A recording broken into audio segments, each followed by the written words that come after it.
After Hours line is 216-986-8903.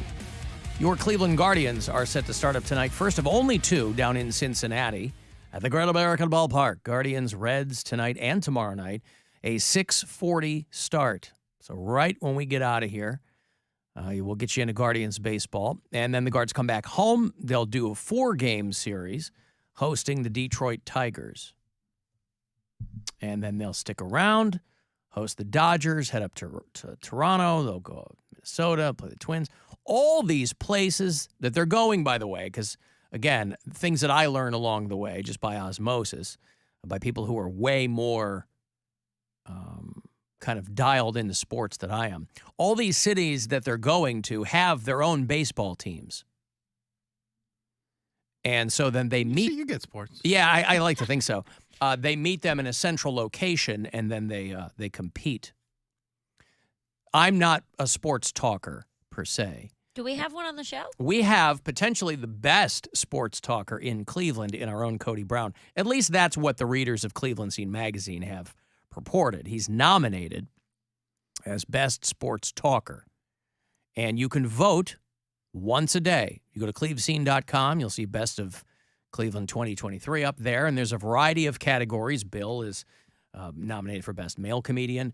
Mary is nominated for Best Gender Non-Specific Comedian. Amen. And there's plenty to go around. And so, but first and foremost, our own Cody Brown.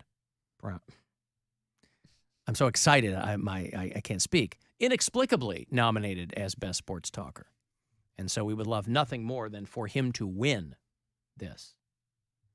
The degree to which he deserves it is inversely proportional to the degree to which we want him to win it. So just figure that out. And you can go to clevescene.com. Alan, I'm so curious about Chris and Andy's take on vaginas. I am too, boy. That ad that we run for the podcasts on the iHeartRadio app, I just could not be more interested in what that's all about. Where is that again? Spiral into madness. My vagina said what? Best friends Chris and Andy hold important discussions. Now, I have to think that Chris and Andy are women. That'd be a real twist if they weren't. Well, they could be trans women. Yeah. The vagina could be new to them, and so they think it talks. You know, they don't have the years behind them that some of these other ladies have. Alan, I vote for Poundcake every day. He's great. He's just sports. He's just sports. Yeah. No, that's good, too.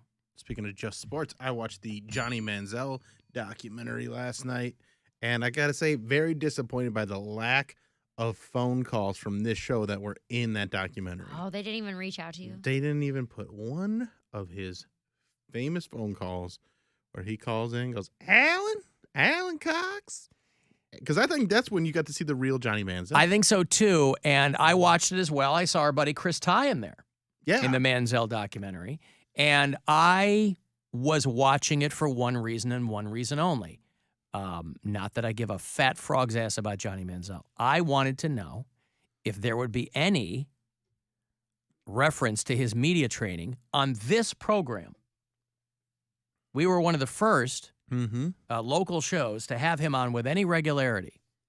And so when he was out there, his short tenure here in Cleveland, you might have seen him out. You might have partied with Johnny Manziel. You might have, Lord knows what you did. But when he called into this show, you got the real Johnny football. He loved talking about the shape of the ball. He was, he had this childlike wonder that really kind of contrasted with that public persona. Exactly. That he was so, listen, when you're at that level, you've got to cultivate it. You can't always be who you want to be. It's not the Addams Family. They could be who they wanted to be and say what they wanted to say. According to MC Hammer, yes, they could. That's right. But when Johnny Manziel would call this show, now it's partially my fault because I don't even think I've kept any of Johnny Manziel's old phone calls. Well, once he was gone, he's not relevant to this show anymore. He's not relevant. What you think here. until this comes up. Yeah. I'm sure we can find some. This is why Cody never deletes text messages. in case 8 years from now. he No, needs that's for something. revenge purposes. Here. Well, it's not. It's for defense. Well, I think same I got thing. the very first time he called. Really? Emailed it to you. Everyone keeps receipts, or everyone should keep receipts. No, I like a 0 inbox. Thank you very much. Poundcake, do you know that the whole his family comes from oil money thing was made It's up? made up. Yeah, that's not the case. Wait, how's Like that? they look like they're doing okay, but he He told lied about people that? that he came from money, so that when he was getting all this money from signing autographs, that's why he had all this money to spend. That's the real blind side. Yeah. Johnny Manziel lying to everybody about. First he lied that he was going to be a great professional football player, Mm-hmm. and then he lied about coming from oil money. Yeah. Wow, I feel so deceived. Regular. I feel so deceived. Well, you're among the deceived, right? He looked like a real. He played that part so well. He looked like a real rich jerk. So this would have been 9 years ago. Yeah. 9 years ago. Johnny Manziel called the show to talk about his brand new contract with the Cleveland Browns. I'm excited. Johnny Manziel from the Cleveland Browns. Johnny Football on the phone. Johnny, how are you? Alan? Yeah. Alan Cox? Yeah, how are you, Johnny? Oh, well, I am just tickled to death to talk to you, Alan. I've never spoken to you before, and I appreciate you taking. You've got to be very busy, and I understand that they haven't released really the terms of your deal, but that you have finally gotten your deal with the Cleveland Browns locked down. We do, but I can't talk about it because loose lips sink ships, right? And they might lose the Super Bowl too. So I'm keeping a lock and key on this matter. Now it goes without saying that the only people that were that knew that Johnny Manziel was calling. I think I was the only one who knew, so it was a surprise. Mm-hmm. I wanted everybody else on the show to be surprised and enjoy it as much as I was going Right. to. So I really kind of played that close to the vest. Yeah. Yeah. Well, good for you. Now, I know that you're taking a lot of heat from people who think that rather than preparing for your shot at the starting position, that you've been out partying. You know what, Alan? I am taking a lot of heat. I feel like I'm in the furnace room of a steamship over here with the heat I'm taking. But you know what, Alan? What an odd reference for him to make. He's a kid from Texas, and he starts talking about the furnace room of a steamship. He's got an old soul. Yeah, Do you he's want trying. a man who's going to get on the field and be tight and be all stressed out, or do you want a man with a loosey-goosey arm who can throw it into the end zone? I would prefer the latter, yes. That's the guy I would like, and I think that's what people probably expect from you. So you're simply saying, just let me do my thing my way. Do you know what my nickname is, Alan? I think it's Johnny Football. It's Johnny Football. Right. Because it's what I do. My name is Johnny, and I know how to play football. So anyway, when Johnny Manziel used to call the show, it was a lot of fun. It's and just so, not the voice I was expecting. No, that was I wasn't either. I had never met him in person. I mean, he would only call. That's when he had his guard down. That's Oh, right. Yeah. That's not his like. Yeah, No, like, that he wasn't putting on airs then. He wasn't doing money miming and all that nonsense. And I told him before he called in, I said, this is not going to be any kind of gotcha stuff. I said, I genuinely, part of this is me welcoming you to Cleveland. I mean, 9 years ago, I had barely been in Cleveland for that long, so I could identify with a newcomer to the market. But then he upped and left. And I never got so much as a see you later text. But that's the nature of the biz, right? If you're just showbiz pals, and again, I never met him. He would only call in on the show occasionally. But that documentary, completely devoid of any of our correspondence on this show. Which is really a shame, because I feel like that's when people really took notice of him in Cleveland.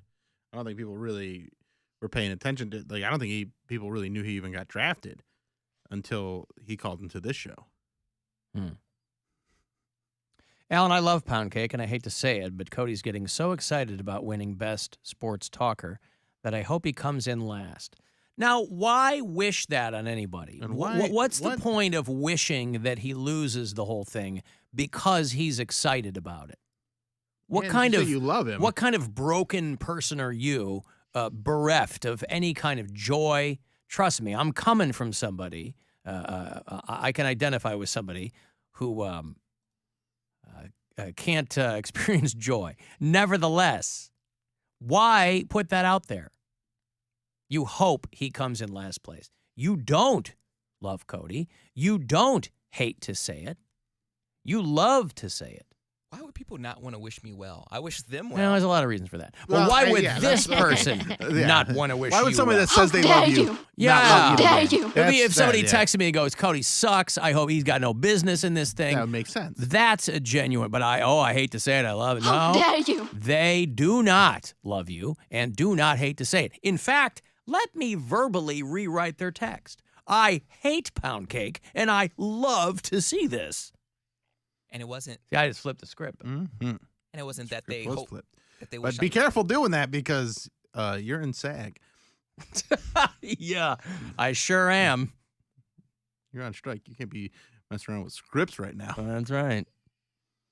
Alan, it's weird that I didn't hear Erica or Bill in that interview. They must have been starstruck. You guys were there. You hear Eric That at wasn't the beginning, pre-recorded. Yeah. and it's also a thing where I think I talked later in the interview. I know I talked with Johnny Manziel on some of those calls. Erica was absolutely starstruck. Yeah. Yeah, you hear Erica right at the beginning. She said she's Yes. excited. Mm-hmm. She was excited. Boy, as if Cleveland needed another kick to the nuts. You know, it was a mere 48 hours when they discovered that the Bone Thugs and Harmony Avenue sign, or whatever it was, the honorary Bone Thugs and Harmony Way sign that they had hung up there at 99th Street, was stolen. I don't know What did if they think was going to happen?